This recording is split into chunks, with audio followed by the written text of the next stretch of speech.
देखना चाहते हो कि दुर्योधन को विजयी बनाने के लिए कौन कौन से योद्धा सम्मिलित हुए हैं और तुम्हें किस किस से युद्ध करना होगा? हाँ केशव, मैं वही देखना चाहता हूँ। तो देखो, मैं तुम्हारा ये रथ दोनों सेनाओं के मध्य में लाया हूं।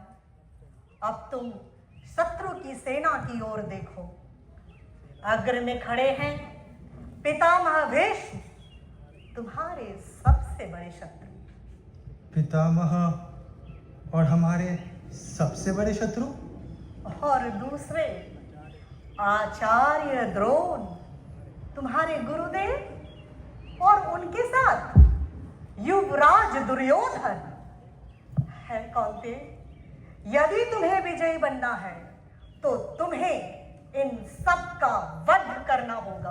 वध? नहीं, नहीं।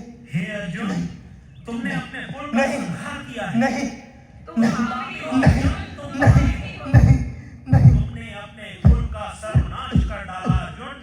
तुम पापी हो, तुम खूनी हो, तुम पापी हो। नहीं। मैं अपनों का खून कैसे बहा सकता हूँ केशव? कैसे बहा सकता हूँ? जिस गुरुदेव ने मुझे तीर चलाना सिखाया, मैं उन्हीं के ऊपर तीरों की वर्षा करूं? मैं इतना खिला हुआ मनुष्य नहीं, इतना ओछा मनुष्य नहीं। जब मैंने चलना नहीं सीखा था तब पितामह मुझे अपनी पीठ पर बिठा लिया करते थे। मैं उन पर हथियार कैसे उठा सकता हूँ केशव? कैसे? यह मुझसे कदापि नहीं हो सकता केशव, कदापि। वाह अर्जुन वाह, लगता है उर्वशी के श्राप का प्रभाव तुम पर अभी भी बाकी है। तुम योद्धा की भाषा नहीं बोल रहे हो पार्थ। आज तुम्हारी जीभा थकी नहीं? ये वही लोग हैं जिन्होंने तुम्हारी पत्नी द्रौपदी को भारी सभा में निर्वस्त्र होने का तमाशा और तुम्हारा उपहास चुपचाप देखा था। उनमें से किसी ने भी उसकी रक्षा के लिए हाथ नहीं बढ़ाया। देखो देखो इनके तेवर, ये सब अपने अस्त्रों पर तुम्हारा नाम लिख कर लाए हैं। क्या यही सब तुम्हारे अपने हैं? नहीं अर्जुन नहीं, तुम्हारे अपने इस तरफ हैं। हे पार्थ, तुम्हें अर्ध सत्य दिख रहा है और तुम्हारी दृष्टि पर मोह का पर्दा पड़ गया है। वो मुझे मारना चाहते हैं तो मार डाले। मैं कुलघाती होने का पाप अपने माथे पर कैसे लिखूं? मैं कमंडल लेके दर दर भिक्षा मांग लूंगा, परंतु यह युद्ध नहीं करूंगा केशव, यह युद्ध नहीं करूंगा। वाह अर्जुन वाह, मैं युद्ध नहीं करूंगा, मैं भिक्षा मांग लूंगा। ये बात कोई वीर नहीं, कायर ही कर सकता है। क्या इसलिए तुमने वर्षों घोर तपस्या करके इंद्र से दिव्य अस्त्र प्राप्त किए थे? याद है माता कुंती ने क्या कहा था? बस जब भी मेरे सम्मुख आना, विजयी बनकर आना। इसलिए दुर्बलता त्यागो और क्षत्रियों की भांति युद्ध करो अर्जुन, क्षत्रियों की भांति युद्ध करो। हे मधुसूदन, मेरा शरीर ढीला पड़ रहा है। मेरी आत्मा कांप रही है। मेरा गला सूख रहा है केशव। हे कृष्ण, मेरा मार्गदर्शन कर। माधव, मुझे रास्ता दिखाओ। क्या उचित और क्या अनुचित? हे अर्जुन, तुम्हारी बुद्धि इस जीवन और मृत्यु के मध्य में अटकी हुई है। अपने कर्तव्य से मुंह मोड़ लेने से ये लोग नहीं बचेंगे। इन्हें तो मैं पहले ही मार चुका हूं। तुम तो एक साधन मात्र हो। परंतु मैं इस कर्म का बोझ कैसे उठा सकता हूँ केशव, कैसे उठा सकता हूँ? यदा यदा हि धर्मस्य ग्लानिर्भवति भारत अभ्युत्थानं धर्मस्य तदात्मनं सृजाम्यहम्। ये युद्ध कोई व्यक्तिगत लाभ या हानि के लिए नहीं है, ये सिर्फ धर्म को बनाए रखने के बारे में। यदि तुम अपने कर्तव्य को त्याग देते हो पार, तो तुम अपने धर्म को भी त्याग देते हो। तुम अपने कर्म के फल से नहीं, बल्कि कर्तव्य से बंधे हो पार, कर्तव्य से बंधे हो। लेकिन यदि मेरे कर्म दुख का कारण बनते हैं, तो यह कैसे सही हो सकता है केशव, कैसे सही हो सकता है?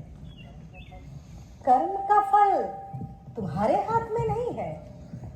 तुम्हारा कर्तव्य सिर्फ ईमानदारी से कर्म करना है, आसक्ति से नहीं। इसलिए अपना कर्तव्य करो, लेकिन फल की लालसा मत करो। यही कर्म योग है, निस्वार्थ कर्म का मार्ग। तू तो निमित्त मात्र है, नियति का एक पात्र है। कर्म करना ही अब तेरा मार्ग से मात्र है। लेकिन अगर मैं असफल हो गया तो, अगर इससे और अराजकता फैली तो क्या होगा केशव? असफलता और सफलता ये मन के भ्रम मात्र है। एक सच्चा योद्धा असफलता के डर के बिना काम करता है। जैसे एक नदी समुद्र की ओर बढ़ती है, वैसे ही ये बिना सोचे कि ये कहाँ ले जाती है। प्राणी को भी अपने कर्तव्य की ओर बढ़ना होगा। और इस स्थिति में धर्म क्या है केशव? लड़ना? धर्म वो है जो सत्य और न्याय को कायम रखता है।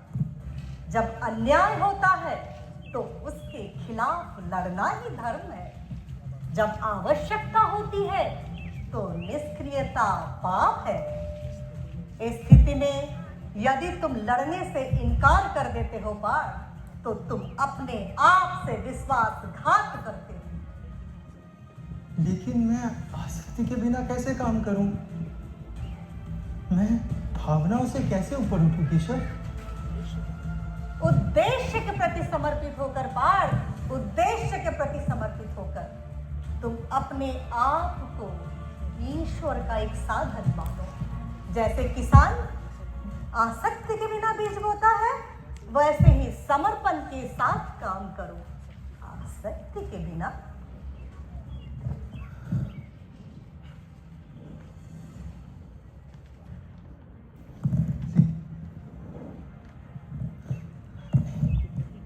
परंतु फिर भी केशव, मैं अपनों को, अपने पितामह को कैसे मार सकता हूँ? कौन पितामह? कौन पितामह अर्जुन?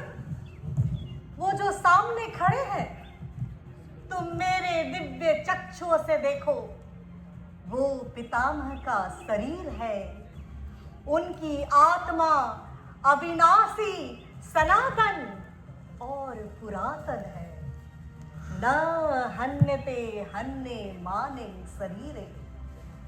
तुम अपने मन के दास मत बनो, बल्कि इस मन को अपना दास बनाओ। अब मैं समझ गया केशव, मेरी हिचकिचाहट भय और आसक्ति में निहित थी। अब मैं स्वार्थ इच्छा के बिना कर्म करूंगा। यही सच्ची बुद्धि का मार्ग है। अब चलो और स्थिर मन से युद्ध करो अर्जुन, स्थिर मन से युद्ध करो। हर हर महादेव, हर हर महादेव।